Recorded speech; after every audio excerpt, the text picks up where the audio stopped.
There are many important key tips to learn in Smash, and not only just for Smash, but these tips are also applicable in any game you wish to seek to gain a competitive advantage in. So the number one tip we'll be starting off today is pick a character and get to know them. The number one way to pick a character is to simply by playing the game. The second part of this is a little more intricate. Picking a character based on your preferred playstyle. Like aforementioned, this can be achieved simply by playing the game. Although Smash, due to its unique nature, does away with many of the old archetypes that many have come to love within fighting games, it gives birth to a lot more. Based on my preferred playstyle, I love combo games and rushdown. I'm simply an offensive person, so therefore that means the character for me is Joker. Now, not everyone is like me. Some people prefer a bait and punish or a slower game, slowly outsmarting their opponent while whittling away at their health. Most of these people prefer to identify with the zoner archetype. Characters like Samus are a good example. People who love traditional fighting games are not excluded in this iteration of Smash. This archetype is commonly referred to as the Shiloh archetype. Characters like Ryu, Ken, Terry often come to mind. With traditional inputs and high use for execution,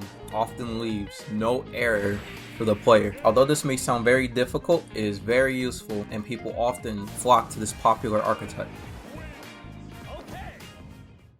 Tip number 2 is just as important as the tip that preceded before it. Practicing universal and character-specific tech. Tech is usually referred to as something that is done over and over again that can be applied in a multitude of situations. A really good example of tech would be universally wave dashing. Wave dashing and wave landing on platforms can allow you to position yourself in an advantageous position, especially after you have taken a stock. Another form of universal tech would be parry, allowing you to punish certain moves or options that wouldn't normally be unpunishable. And there are many more that are included in this category. A good example of character-specific tech, as the aforementioned wave dash, is a character-specific trait of Joker's gun, allowing him to mimic this, opening up even more options to the player. Another character-specific tech is float cancels for characters like Heat, allowing her a form of pressure that would normally not be afforded to other characters.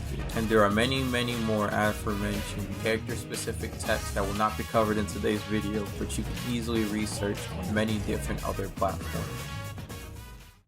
Tip number 3, have a game plan. You need to play with a purpose.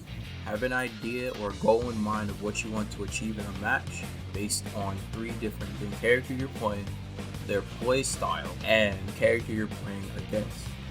It's a very bad idea to try to zone out a character who wants to play patiently and from a distance. So you need to understand how to play with a game plan. This also does further delve into the idea of understanding, as aforementioned, archetypes and how these archetypes function. Understand what counters what. There are many different resources online to understand different interactions with different characters, different moves, and frame data. It is important to learn all these things to understand what fundamentally counters what. You also need to understand that having a game plan does also entail understanding what combos do and don't work on characters at certain weights, percents, and with DI accounted for. DI stands for directional influence, allowing the person being hit to influence the direction they're going in while in hit stun. Hit stun is when you are unable to move because a move has interacted with your character, which is also important to understand to how to form a game plan.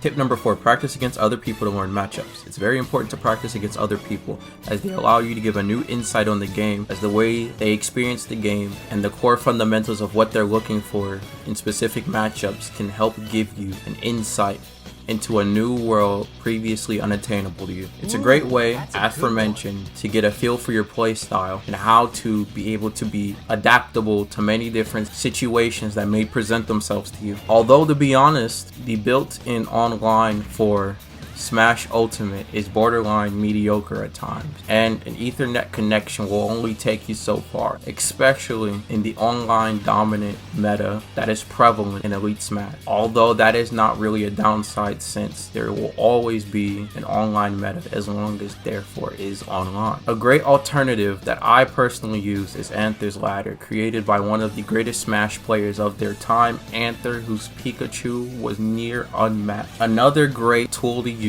is obviously social media, allowing you to connect to many different people from many different regions, and not to mention allowing you to ask them information even if at times you don't feel like you want to play Smash.